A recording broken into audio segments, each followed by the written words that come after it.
Stress ही एक चीज़ है जिसके ज़रिए से इंसान जो है वो कामयाबियों के जो मनाज़िल है वो तय करता है।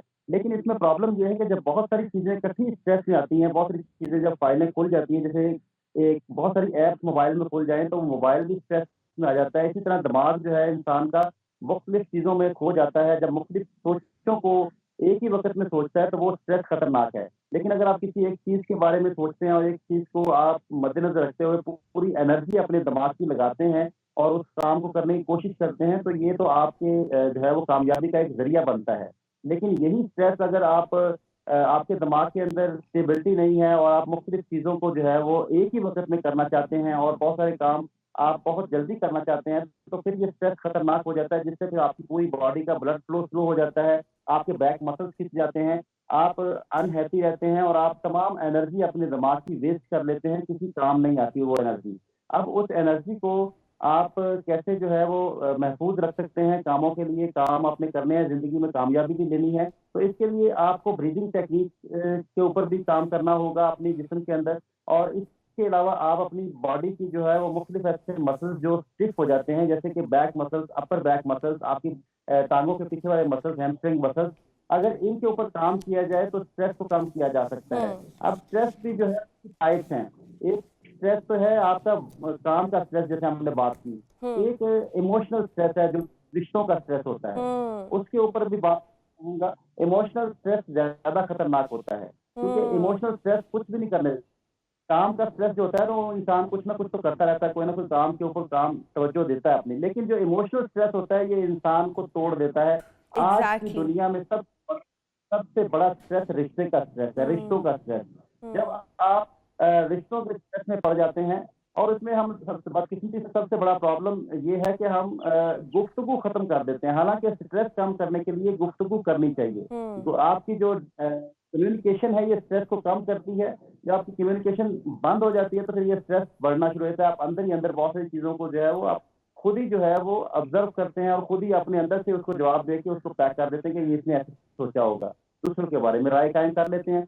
तो ये इमोशनल स्ट्रेस जो है वो इंसान की मुख्तलिफ बीमारियों की वजह अच्छा, ये बनती तो है। आपने बता आपका जो दिया, ठीक है कि आप बिल्कुल ठीक बात कर रहे हैं कि आजकल के फ़ी ज़माना हम बात करें तो इमोशनल स्ट्रेस तो बहुत ज़्यादा है और जिस इंसान को अपने इमोशंस पर काबू नहीं है, और मेरे ख़्याल में बहुत से लोग ऐसे होते हैं कि जो अपने इमोशंस पर काबू नहीं रख सकते या इमोशनली इतने इंटेलिजेंट नहीं होते, वो भी बहुत ज़्यादा स्ट्रेस का शिकार होते हैं। और अगर स्ट्रेस को शुरू में ही कंट्रोल ना किया जाए तो फिर अल्टीमेटली ये किसी मेजर डिप्रेसिव डिसऑर्डर में ही कन्वर्ट होता है। इमोशनल स्ट्रेस की हम बात कर लें या वर्क रिलेटेड स्ट्रेस की हम बात कर लें, दोनों को दूर करने के लिए कोई टेक्निक, क्या दोनों के लिए टेक्निक वैसे सेम होगी या फ़र्क टेक्निक्स होंगी? बहन डिफरेंट टेक्निक्स है, लेकिन मैं एक चीज़ शेयर करना चाहता हूँ कि याद रखिएगा कि इंसानी जिस्म केमिकल्स का मरकब है हुँ, और जो साइंस ये कहती है कि कुछ केमिकल्स जो हैं वो आपस में मिलते हैं तो उनका रिएक्शन नहीं होता। हुँ, कुछ केमिकल्स आपस में मिलाएँ तो थोड़ा रिएक्शन होता है और कुछ केमिकल मिलाएँ तो उनका ज़्यादा रिएक्शन होता है। हुँ, तो अगर आप किसी के साथ अंडरस्टैंडिंग नहीं हो रही, इमोशनल स्ट्रेस की लिए बात कर रहा हूँ, तो इसको आप समझ जाएँ कि ये केमिकल्स आपस में नहीं मिल सकते। हुँ। ये केमिकल्स रिएक्शन ज़्यादा कर रहे हैं। तो ये नहीं, सोच के कभी ये भी इंसान को होता जो है है कि वो हम खामोशी किसी से बहुत ज़्यादा अनरियलिस्टिक एक्सपेक्टेशंस भी रख लेते हैं या हम बिला वजह किसी से बहुत ज़्यादा एक्सपेक्ट करने लग जाते हैं। जब हमारी एक्सपेक्टेशंस फुलफिल नहीं होती, अल्टीमेटली हम बहुत ज़्यादा स्ट्रेस का शिकार हो रहे होते हैं। सो मेरे ख्याल में अनरियलिस्टिक एक्सपेक्टेशंस रखना या किसी भी हवाले से एक्सपेक्ट करना, this is something like wrong. इसको इतना फॉलो नहीं करना चाहिए इस टेक्निक को। But we are short of time. मैं आपसे ये जानना चाहूँगी कि इसके लिए टेक्निक्स बताएं, इमोशनल स्ट्रेस को दूर करने के लिए आप हमारे साथ कौन सी टेक्निक शेयर कर रहे हैं? योगा टेक्निक ईजी बताइएगा, ईजी एंड क्विक। इजी सबसे इजी और बहुत इफ़ेक्टिव जो है वो ये है कि आप अपनी साँस को इस तरह लें कि आप अगर 4 सेकंड में आपने इन्हेल किया, हम्म, आपने साँस को इन्हेल किया 4 सेकंड में या 5 सेकंड में। अब आपने इसको एक्सहेल करना है 20 सेकंड में। हम्म, आप साँस को इतना स्लो निकालें, आप जितना साँस को कंट्रोल से निकालेंगे उतना ही आपके इमोशंस कंट्रोल में आएँगे। योगा ये कहता है कि अगर आप चाहते हैं कि आपका दिमाग आपके कंट्रोल में आ जाए तो आप अपनी साँसों को अपने कंट्रोल में कर लें। हम्म, जितना साँस पे आप आ गया उतना ही आपका दिमाग आपके कंट्रोल में आना शुरू हो जाएगा, क्योंकि इमोशन स्ट्रेस जो है ना, ये सारा दिमाग के साथ इसका ताल्लुक है। जब आपका दिमाग आपके कंट्रोल में नहीं होता तो आप इमोशनल हो जाते हैं, आप रिएक्शन करना चाहते हैं चीज़ों के, आप बहुत जल्दी जो है वो आप सेंसिटिव तबीयत के मालिक हो जाते हैं। तो अगर आप सेंसिटिविटी से बाहर आना चाहते हैं, आप हाज़िर होना चाहते हैं, तो सबसे ज़्यादा आपको ज़रूरी है कि आप अपनी सांस को जितना कंट्रोल कर सकते हैं, जितना कंट्रोल से निकाल सकते हैं। और अगर आप फिजिकली कंट्रोल वैसे हम कैसे कंट्रोल कैसे करें, इसके लिए भी कोई बताएं ना। यानी कि बाज़ औक़ात हम बहुत ज़्यादा फोकस्ड होना चाह रहे होते हैं अपनी ब्रीदिंग पर, लेकिन हम 1-2 दफ़ा 3-4 दफ़ा कॉन्शियस रह के हम अपनी ब्रीदिंग पर फोकस कर रहे होते हैं, लेकिन जैसे ही अब मेरे पास कोई मौजूद होगा या जैसे मैं आपसे बात कर रही हूँ, मेरा ध्यान डाइवर्ट होगा, टेंशन डाइवर्ट होगी, तो मेरा फोकस अपनी ब्रीदिंग से हट जाएगा।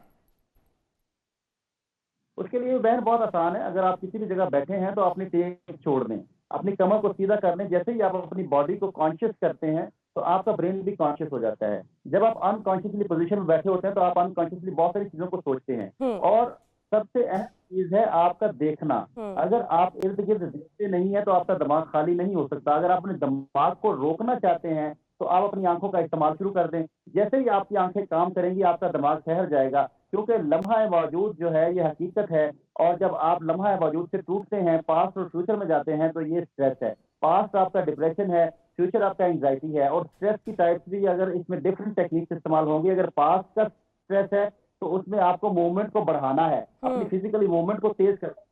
अगर फ्यूचर का स्ट्रेस है तो अपनी फिजिकली मूवमेंट को रोकना है, फिर आसन लगाया जाता है। जैसे अगर किसी को फ्यूचर के स्ट्रेस हैं तो उनको चाहिए कि वो अपनी वन लेग पोज करें, कॉन्शियस पोजीशन को अपनाएं, अपनी कमर को सीधा करके बॉडी को रोकने की कोशिश करें। उनकी बॉडी में मूवमेंट बहुत तेज होती है, वो बहुत तेजी से हरकत कर रहे होते हैं, अनकॉन्शियसली मूवमेंट कर रही होती है। और जिनको डिप्रेशन का होता है प्रॉब्लम, जिनको पास्ट का स्ट्रेस होता है, जो गुजरे हुए कल में रहते हैं, उनकी बॉडी रुकी हुई होती है, उनको मूवमेंट पे जाना चाहिए, उनको वॉक तेज करनी चाहिए, उनको जो है वो फिजिकली मूवमेंट करनी चाहिए। अगर वो फिजिकली मूवमेंट नहीं करेंगे, आसन लगाएंगे तो उससे उनका स्ट्रेस कम नहीं होगा।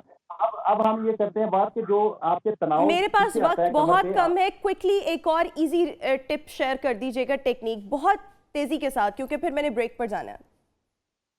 एक आसन है जिसको कहते हैं आनंद बाल आसन, हैप्पी बेबी पोज।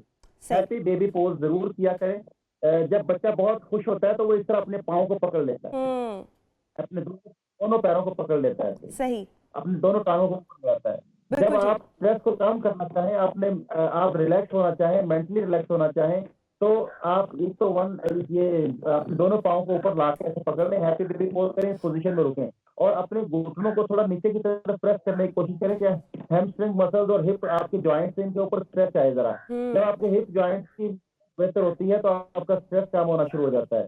जैसे ही आपकी लोअर बैक स्ट्रेच होती है तो आपका स्ट्रेस कम होना शुरू हो जाता है। तो याद रखिएगा कि जैसे ही आप इस पोजीशन में रुकेंगे आपको बहुत फायदा होगा, आप मेंटली भी रिलैक्स होंगे, एग्जैक्टली आपको बहुत फायदा होगा। लेकिन इन चीज़ों का फायदा ज़्यादा तब होता है जब आप कंटिन्यूसली मुस्तकिल मिजाजी के साथ इन चीज़ों को फॉलो करें। अगर आप किया 2 दिन किया 3 दिन किया और उसके बाद आप कहें कि भी फौरी तौर पर फ़र्क पड़ जाए, ऐसे नहीं होता। इस चीज़ को आपको अपने लाइफस्टाइल का हिस्सा बनाना पड़ता है, तभी जाके आपको बहुत ज़्यादा फिर फ़ायदा भी होता है। Thank you so much Yogi Naeem for being with us.